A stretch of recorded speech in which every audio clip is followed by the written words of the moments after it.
I'm glad you brought it up. The new signing to All Elite Wrestling was next. I almost forgot. Mm-hmm. By God, Will Ospreay comes to AEW, and man, just the greatest wrestler in the world, decides to sign, which is kind of a big deal. If you're hiring Barry Bloom, chances are you're not staying in Shindahan. If you're hiring Barry Bloom, you're not going to WWE. These all should have been obvious. I've known this for months. Try to tell everybody, hey man, the new I would talk to people probably around maybe like Forbidden Door or whatever. I'm like, yeah man, like it's a done deal. And man, you should have heard the way they was capping, lying, and just in denial. Will wouldn't want to leave. Look, man, it's real easy. He could have just paid him to stay. I thought you were going to say your line that you've been saying for a few months now. Which one? The yen is down. Oh no, I wasn't gonna go there with it. I thought you'd be like, yeah, man, you know what it is. The yen is down. You're gonna kill him when you say shit. Nah, I was gonna leave that one alone. Okay. But Will comes in. Let me see where the yen is right now. Last I looked, the yen was like 100 yen was worth 68 cents, which is like when I went to Japan, it was like 70 in the low mid 70s. So let me look real quick. Go ahead. So Will Ospreay was he was doing all the media rounds. He was fucking with Seth Rollins on Twitter, talking about giving him a smiley face, and he was telling TNA he wanted to be there with them. He was thinking about signing everybody. He was playing. He was working for a couple of weeks, but look, man, we knew what it was. We saw the fucking recruiting job. That was look, man. We talk about who's going to get the Texas A&M job. Why don't they give it to Tony Khan? He clearly can recruit. Like this is another high pressure free agent. This man done pulled in. Look, I saw the kind of recruiting job he's been doing over the last 2 years for Will Ospreay. We gonna come in, put you over everybody. We gonna let you win at Forbidden Door. We're gonna roll you out to Wembley Stadium in front of 80,000 and give you the superstar entrance. You're gonna beat Chris Jericho there. Man, I just thought it was I'm glad to see Will Ospreay coming to AEW because I'm happy I don't have to celebrate his retirement. Had he jumped to WWE at 30 years old, and if you're the New Japan fans, seriously now, like a lot of people upset. They're like, yo, like what's the point of this? Like this partnership, they're poaching all the guys, and I can't argue with that. They're definitely poaching all the guys. Like all these people, like Shinsuke Nakamura, like Hiroshi Tanahashi. Like Kazuchika Okada. Yeah, he's poaching all these guys. Like they're poaching like Tetsuya Naito, Shingo Takagi, like Hiromu Takahashi, all the big stars. They're taking the gaijins that they don't want to push to the top because they're not native. They're not native Japanese English or native Japanese speakers. Like except for Kenny Omega. Like I get what you're saying. Like these are featured acts, absolutely, but these are not the top guys. Like they're not taking Naito. And maybe you say, well, if Naito and Okada are the two top guys and Tanahashi's still, way up there, then you're taking like their number 3 or 4. You're taking like their low end main eventers or whatever else, and that's uncool or whatever else. I don't disagree with you. However, unless something was going to change as far as like, location and dollars and like the language barrier, I don't know. Look, and racism, I don't know what to tell you. Look, or they could have just decided to push Will Ospreay like he was the best wrestler in the world the last 4 years. They could have decided that, but they don't do that there. So, like, as evidence, if Kenny Omega, when he left, for the reasons he left, aside from, possibly, his body breaking down, stuff like that, if you weren't going to give him the chance to be the number one guy, he speaks the language and everything, then everyone after that, essentially, this is their fate at the end of the day. This is the history of this promotion. AJ Styles took his ass to WWE. Yep. Vader went over there and left. Yep. Kenny gone. Like, this is what happens. The Bucks gone. Like come on, man. Like, I don't feel bad for the folks that are, you know, crying about this and all this, because I'm like, New Japan has two options. They can push them or pay them, right? And it didn't sound like they were going to do either. So, what are we talking about? And think about, since the pandemic, like how many like stories you heard about, like the way the foreigners. Jay White. Jay White, Aussie Open, like hell. Look at Connors. Look at Connors G1 G1 promo when he was doing the introduction thing, at the introductory press conference. He was like, I've been put through a bit of like an emotional hell just to get here. Like I've been a young boy, you know, doing all the shit for all this time, and like they can't even get me a t-shirt from my parents. I have to show them that it's all worth it. Fuck you. I don't think that was a work. Yeah. So yeah, there's a lot of, you know, it's not just, you know, your precious New Japan Pro Wrestling like that. Just like, is this thing that you own? You don't own the promotion, like you know. And there's podcasts out there that they're really salty. They're really salty, and they don't consider half of these things or whatever. Like, these dudes don't owe them that shit. I'm glad you brought that up. I forgot about that show with Clark Connors. Like, yeah, like Aussie Open had been trying to get contracts for a year or whatever, and then all of a sudden I gotta see Tony Khan is the one that's paying for their surgeries, and they're not even signed to him or whatever. Yeah. And then I gotta see people cry about them actually jumping. I'm like, well, what would you do? Right.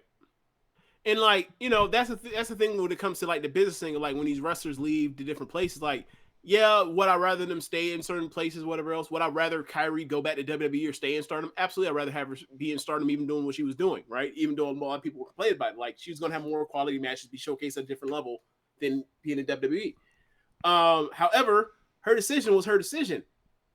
You know, it stinks, but I'm not going to be like, damn, that's, you know, I'm not going to be like it. Everybody has to make decisions. And like, hopefully, if the pro wrestling business is working well enough, a bunch of people are going to have to make decisions that are being for the best of them to make money or whatever else. Like, art versus money, you know, that's kind of how it is. And yeah, like, we've been talking about this for a while now. Like, he's been obviously trying to get Will Ospreay for a long time.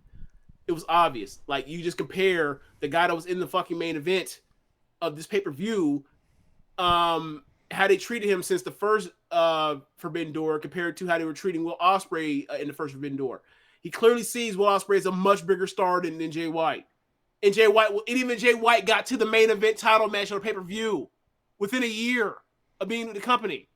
So yeah, like, I expect really big things. I expect him to be like one of the next 2 or 3 AEW World Champions. And you know, barring health issues, he's gonna knock out the park and be great. He has, you know, I don't think he's ever felt like a bigger star than in pro wrestling than, you know, that promo he cut right before Wembley. When he's like, I'm gonna be the first person to ever say, like, I beat Okada, I beat Omega, and I beat Jericho in a month. Like, that was the star making thing right there, right? He's giving you like he's going to be their next star. Like, if people were looking like who's going to be the guy that's going to make whatever else, obviously Swerve has built himself to that, have to be in that same discussion. He's going to be one of those two. But like, Ospreay's going to be one that comes in and like immediately like goes through the roof. And while Swerve had to build towards this, like Ospreay walks in the door, top 5 act minimum. Yeah, he's already certified. Like, he's already certified. Yeah, and because like, the company's already pushed him like he's a big deal of you know, attraction since he started doing this stuff in pieces for Forbidden Doors or for building towards Russell Dream. So yeah, and you know, it'll be interesting to see like who they program him with, and you know, he's not going to be in the C2 because he's not going to start until like the Road to Revolution, which I'm sure, you know, they'll probably have hopefully time to get, you know, people ready for him. But, you know, I see Wembley Stadium is a perfect spot for, you know, Omega and Ospreay 3. I love that. I definitely want to see Swerve and Ospreay at some point. Those guys go way back with each other in their careers. Hangman and Ospreay. We I've actually always missed the wanted show to when they see were doing all that. the dancing. What's up? WrestleMania weekend in Orlando, we actually missed the show that they were doing. Where they apparently was doing all the dancing when Galloway breaks up with the headbutt. Yo. Danielson and Ospreay. So like think about these guys that still lots of matches that have like that he has under contract. Like all these guys that have just been like these best in the world level guys are all in the same promotion, and it's like, man, like, and they're all like, relatively great still, and like, just and I think that's a part of the reason for some of the bitterness, whether right or wrong when it comes to the New Japan like fandom side, because like it's like. Before it used to suck where it's like, damn, Nakamura and AEW are going to WWE, right? That stinks. Now, or Finn Balor, that stinks. Now it's like, damn, they're leaving and they're going to be used well too. That has to hurt a little bit more too. And I don't know if that has to hurt. Or let me phrase it. Maybe not more, but it hurts in a different way. Yeah, I think for them everything becomes a turf war for how they're used. They got Kyle Fletcher on TV losing. They got him getting punched by Paul White. It becomes like a micro battle, with how they're being used, and it's like, right, all right, man, like push him or pay him. Like I don't. Yeah, and it's also like it's AEW, so you're watching AEW. It's like so every single week is one of these battles of like this person would have got used better here or there or whatever else all the time. That's how it works. Yeah, it's just part of the daily rhetoric of people not wanting this thing to exist, which is so strange. It's like, I mean, it's another place that gives us really good because these are smart people. Like the pure people that are talking about these are not. These are not your Joe WWE fan with the Roman Reigns banner that is just ridiculous, right? It's not that we expect better. I expect different from them. It's like, no, I know you actually like know what's going on, but you're so consumed by the thought of this thing breaking off from New Japan or whatever, and this shit taking off, right or wrong, it took off like in pretty quick fashion, like usurped New Japan as far as it took your spot like in the West. Like you were supposed to break into the. I know how you feel. You were supposed to break in. You were supposed to have all these these extra shows and Madison Square Garden. It was supposed to be the beginning, not the end. Yeah, I didn't think about it that way, but look. To be fair, they had an awesome show, but they let Ring of Honor fuck it all up. Look, and look, nobody can help the pandemic, right? Yeah. But man, I know who was rolling coming out of that, and it was not New Japan. Yeah. So like, and New Japan has, they've done a great job like rebuilding their domestic people.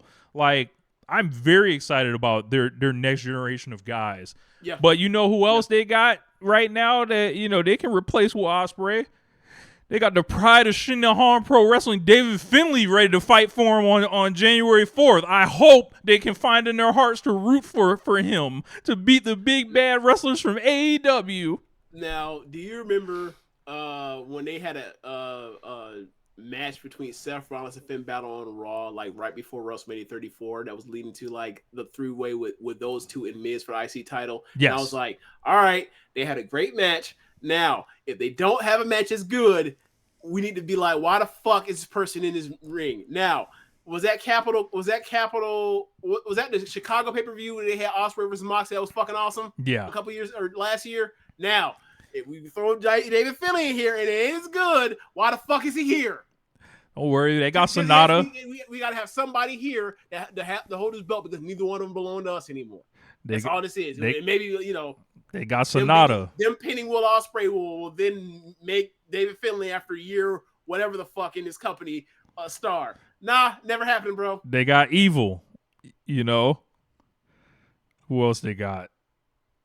They got Tama Tonga. Y'all still got people left. Don't worry, I don't think Tony Khan's taking Tama Tonga. Rich. In New Japan, who would you rather push? You listen to that crowd reaction. Tama Tonga's down the last couple of years since he turned babyface. Would you rather push David Finlay or would you rather push Tama Tonga? Even if you do include the age difference. I would rather push Tama Tonga. Exactly. Look, y'all better break the glass and push ELP. You know, Yeah, break the glass before it's too late. Look, they might take him too. God damn it! They might take him too. Y'all keep fucking around. Look, man, that back rate would get over as fuck over here. Maybe absolutely with that convoluted, contrived back rate, elaborate back rate, that will get over here. Yo, Zack Sabre Jr. Do we have to start looking out for him? No, Sabre might have like 500 matches in Noah. He's never coming to America full time. That man's in it to win it in Japan. That man's a lifer. You know, as far as the young guys, they got Gabe Kidd. They got people that can step up for the future, and they just have to rebuild. Like, and this is their role, like in the ecosystem right now. And if they want to change it, they better open up the checkbook or change their mentality on how they want to push outsiders. And until they change either of those, these situations will happen. And I feel no pity as far as like how you feel about AEW doing this or whatever, because game's a game and you can still get some access to them. You know, like you still get a Danielson sent over for the Dome. You got Kenny sent over for the Dome last year to prop up your stuff. You're still getting Forbidden Door. Like, you got teams going over to World Tag League. You get to send guys over randomly for Dynamites and stuff like that. Like, aside from that, and, you know, your New Japan Strong stuff, like, you get access to Eddie Kingston and stuff like that. Like, I'm just not, you know, just the crying. The wrestlers want to work with AEW. The crying and belly aching about, man, what does New Japan get from this? I'm like, hey, man, y'all can keep asking that question till your face turns blue. It'll be the same thing that Kaito Kiyomiya got when he got fucking destroyed by Kazuchika Okada and booked like a fucking chump in the G1 and is running around with a young lion. Kiss my ass. Like, but Rich, that doesn't count because, like, that's not the promotion that we are, like, advocating for. So that doesn't count. Look, man, game's a game, and y'all know it. Y'all know what the game is. I don't remember anyone complaining about Wrestle Kingdom 16 in Yokohama in those results when all their top stars got beaten. From when they're bringing in the Impact guy, Shingo beats Nakajima, Naito beats Kano. Like, I don't remember anybody complaining about that at all. You know, Josh Alexander had to do a job a couple weeks ago while he was the Impact champion. No one was run up with the pitchforks, you know. So, you know, very excited for Will Ospreay. Excited to see him come on television, and, you know, I'm ready for him to get his haters too. You know, what do you think I know Ospreay's had some controversy and all that, like, but what do you think, how fast will it take for Will to get his controversy? Because you see what Mariah May got, you know, we had people clipping the shit up. Yeah. What's going to be... It's already happened. It happened, 2016. It happened like 7 years ago. No, I'm saying, like, the AEW is going, the new one. Oh, I mean, it'll be people clipping up parts of, like, Shingo matches where they're, like, doing evasive maneuvers and being like, this is fake wrestling. This isn't real wrestling because it's all just people dodging moves. It looks like a gymnastic routine. It's like, man, this match is better than anything that's ever happened in the promotion it's in your avatar. There's logos in your avatar. Get the fuck out of here. So, look, man, it's going to be in bad faith. It's going to be what it is. And, like, look, to be fair, like, there are, you know, much like the Young Bucks thing, like, there is a thing for taste or whatever else. But if you're a person that thinks that Will Ospreay is some one-trick pony, you haven't watched enough, and I suggest you sit out this one because there are plenty of matches with Will Ospreay you can play where, like, with someone like Zack Sabre, someone like Kenny Omega, where, like, the matches are just phenomenal. And I'm sorry, or Okada, and I'm sorry, like, you don't like his style. Like, I showed this to anybody else that watches wrestling or is away from wrestling that hasn't watched it in current day. They'd be fucking blown out their mind. You remember the first time we showed Marcus and Alex at your bachelor party? We showed them clips of the Ospreay and Hiromu. Yes, Wrestle Kingdom. Yeah, that was the first time they saw a Canadian story. They lost their fucking minds. Amazing. When they saw him do the double, the double, the in and out, the double flip deal over the top rope, they were like, "Who is this fucking guy?" I was like, "Yeah, that's Ospreay." Like WWE, trainer at my gym, Zach, that WWE fan. He didn't know who Will Ospreay was. He knew who Kenny Omega was. I told him who Will Ospreay was. I was like, yeah, man, he's been the best pro wrestler in ring like since like 2019. Like 2 weeks later, he goes, yeah, you know that guy you told me about, Will Ospreay? He's phenomenal. He's phenomenal. I don't know what he watched. He just like Google the name, right? Yeah. Like, so people get lost in what this is, and like some of it is the amazing athleticism. Like, I know y'all get stuck on white guys are supposed to do lucha, but sorry, lucha's fucking fun. It is. Yeah. All right, man.